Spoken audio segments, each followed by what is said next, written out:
Over the weekend, Ferrari faced a tough challenge at the IMA race, slipping behind McLaren once again. But here's the kicker.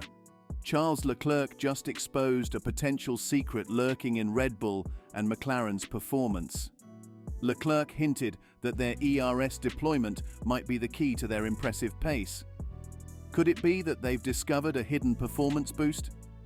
Let's dive into this video today to uncover the truth behind this intriguing revelation.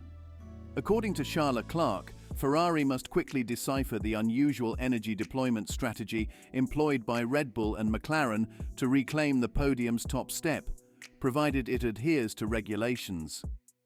Ferrari had entered their home race in IMA with hopes of contending for victory. However, the battle for the win was ultimately between Red Bull's Max Verstappen and McLaren's Lando Norris, with Verstappen clinching victory by a slim margin of just over 7/10s. Clark finished just over 6 seconds ahead of Norris's McLaren teammate Oscar Piastri, but trailed the winner by 8 seconds. The Clark is confident that he understands where Verstappen and Norris are gaining an edge, pinpointing their energy deployment management from their power unit as the crucial factor. He believes that if Ferrari can decipher this aspect, they will also be in contention for victories. When asked if he felt he could have improved his race in IMA, Clark replied honestly, stating, "I don't think so." He explained that they had to cover for Piastri in the first stint to maintain track position, as losing track position on a track like IMA would be detrimental. Clark noted that Piastri's aggressive push in the early laps on the out tyres made it challenging for him to manage tyre wear in the first part of the stint on hard tyres. He continued, "Today's race was really about where we were on the track. I think we're pretty fast, actually. I feel more hopeful than I did yesterday, especially after looking at how we did in qualifying. That's where we seem to struggle on weekends like this.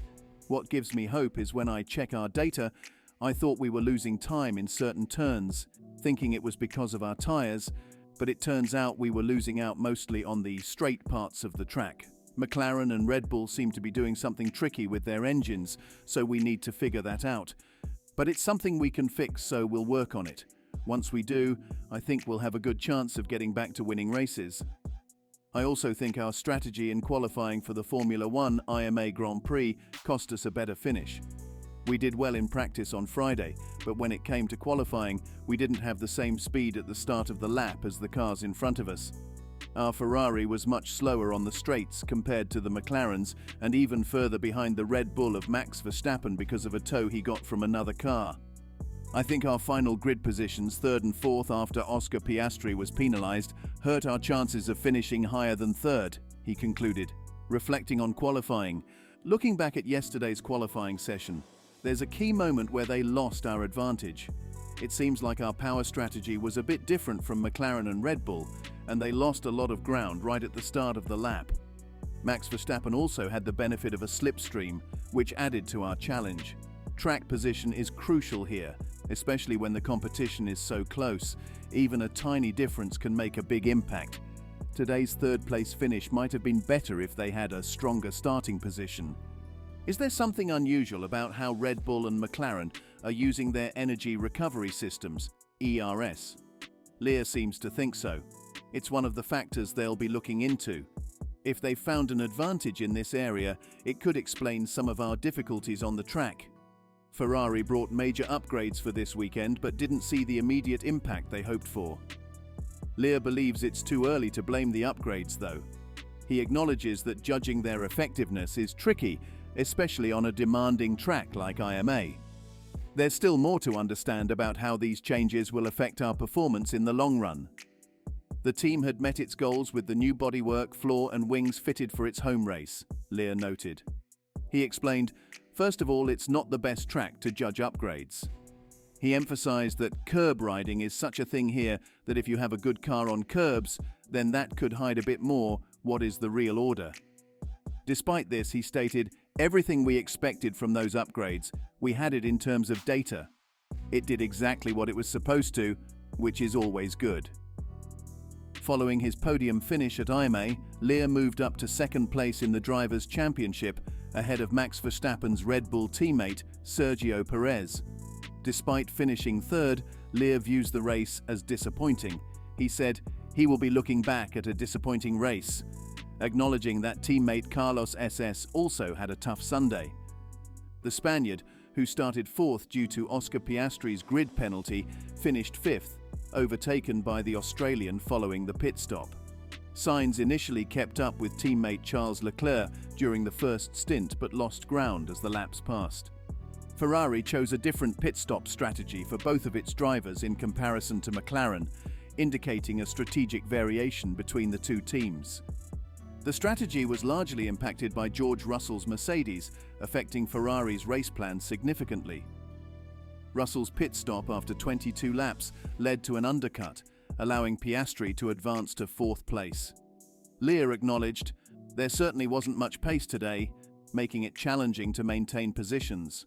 Extending the stint didn't yield benefits either, as Lear could only extend by 3 laps due to pressure from Russell, who was undercutting Ferrari. Sainz's performance was hampered by a number of issues with his SF24 from the pit onwards, Lear expressed. He admitted, "Honestly, I wasn't happy." He described the weekend as difficult, stating, "After qualifying, we saw a couple of problems with the car which certainly didn't help us today." Lear emphasized the need for a thorough investigation to address the issues before Monaco, expressing confidence in their ability to recover, identifying problems. "The problems are on the aerodynamic side and also on the engine, especially at the start of the race," Lear revealed, though he didn't delve into specifics. It's worth noting that Ferrari opted to install the third power unit of the season on Lear's car at IMA for safety reasons. Team principal Fred Ver also addressed Sainz's issues, attributing them to traffic on the track and tyre management. He overheated the tyres too much, causing challenges during the race. Lear explained, "We thought about the strategy to cover the Mercedes undercut, but it was a combination of things." The SF24 has deviated from the trend of Ferrari single-seaters in recent seasons, showing more competitiveness in races than in qualifying, especially on circuits like IMA where passing is difficult. "The most important thing is qualifying on this type of circuit," Sainz emphasized, echoing Vaser's viewpoint. He stressed, "If you start in front, you will definitely end up in front." Sainz highlighted qualifying as the car's weak point that they need to address, considering its impact on race performance. Speaking about the team's updates, the Spaniard noted, "I can judge the updates by what Charles has done." He observed, "He had a good race, he was there with good pace." This suggests that the updates have positively impacted performance, particularly in races. It means that we are still in the race, indicating that despite challenges, Ferrari remains competitive. The Ferrari drivers appeared content despite the weekend's performance shortcomings, a sentiment shared by their team principal Fred Vaser. "Overall, it was a good weekend," Vaser remarked, acknowledging the team's efforts beyond on-track performance. He noted, "We brought home the best result we could, considering the difficulty of overtaking on the track. Despite challenges like tyre overheating and pace differences, the team pushed hard to close gaps." The outcome of the Grand Prix was very much connected to yesterday's qualifying, highlighting the importance of starting positions.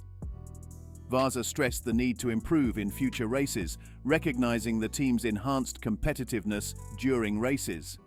"I think today's race was also a very good advert for Formula One," Vaser remarked, emphasizing the close competition witnessed. With 3 teams within 7 seconds after over 60 laps, Vaser noted the reduced gaps, indicating Ferrari's ability to fight for the top spot. So, what do you think of the secret of Red Bull and McLaren exposed by Charles Leclerc? Comment below and subscribe for more.